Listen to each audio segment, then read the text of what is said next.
دیکھیے کہتے ہیں کہ کہا یہ جاتا ہے، ایک حدیث بیان کی جاتی ہے کہ نبی کریم صلی اللہ علیہ وسلم جب سفر معراج پر تشریف لے جا رہے تھے یا وہاں سے آ رہے تھے تو آپ کا پسینہ مبارکہ ٹپکا اور اس سے گلاب پیدا ہوا، لہٰذا گلاب کا ادب اور احترام کرنا چاہیے۔ تو یہ بچی کہتی ہیں کہ جی بسا اوقات یہ گر جاتی ہیں پتیاں وغیرہ تو لوگ اس کو اٹھا رہے ہوتے ہیں کہ کیونکہ اس حدیث کے پیش نظر۔ دیکھیں اس کا جواب یہ ہے کہ یہ حدیث اکثر ہمارے علماء نے موضوع قرار دی ہے، یعنی جھوٹی قرار دی ہے۔ موضوع کہتے ہیں جھوٹی حدیث کو، اور تو ایسا مطلب نہیں ہے کہ نبی کریم صلی اللہ علیہ وسلم کے پسینہ مبارکہ سے گلاب پیدا ہوا ہو، لہٰذا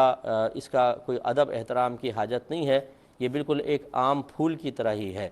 اور بالفرض اگر آپ فرض کر لیں کہ کوئی یہ کہتا ہے نہیں میں تو اس حدیث کو مانتا ہوں، کیونکہ ضد میں بھی آ جاتے ہیں بعض لوگ، چاہے الف بے دین کی آتی نہیں لیکن جب اس قسم کا معاملہ ہوتا ہے کسی مقرر سے سن لیا، کسی مبلغ سے سن لیا تو وہ ڈٹ جاتے ہیں، جم جاتے ہیں۔ ان کے سامنے سے بڑا کوئی صاحب علم یا مفتی کوئی فتویٰ دے، وہ کہتے ہیں یہ فتویٰ تو بالکل بیکار ہے، میں نے جس سے سنا ہے بس وہ عقل قل رکھتا ہے اور تمام تر علوم اسی کے پاس ہیں۔ تو ٹھیک ہے، اگر آپ یہ سمجھتے ہیں کہ ایسا ہے تو پھر آپ پر تو ادب بہت زیادہ واجب ہو گیا،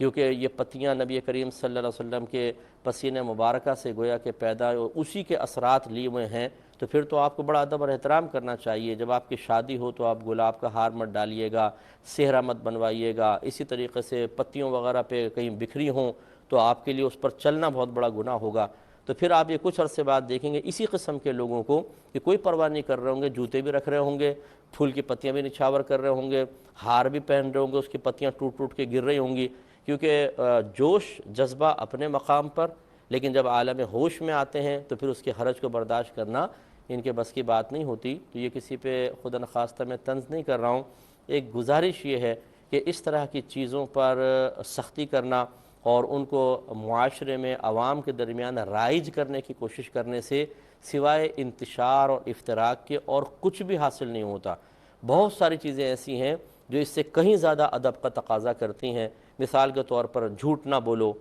غیبت نہ کریں، یہ شریعت کا ادب اور احترام یہ ہے کہ جھوٹ سے بچے انسان، غیبت سے بچے، نماز پابندی سے اختیار پڑھے، علم دین سیکھے۔ سب سے بڑی چیز یہ ہے کہ شریعت نے ہم پہ لازم قرار دیا ہے کہ علم دین سیکھیں، اور ہم اگر اپنے نبی کے فرمان کو نظر انداز کریں تو یہ ہے بہت بڑی بے ادبی۔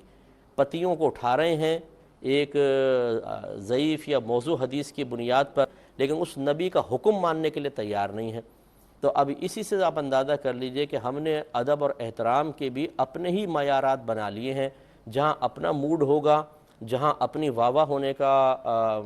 یقین ہو، وہاں پر تقوی کی گہرائی تک پہنچ جائیں گے، اور جہاں پر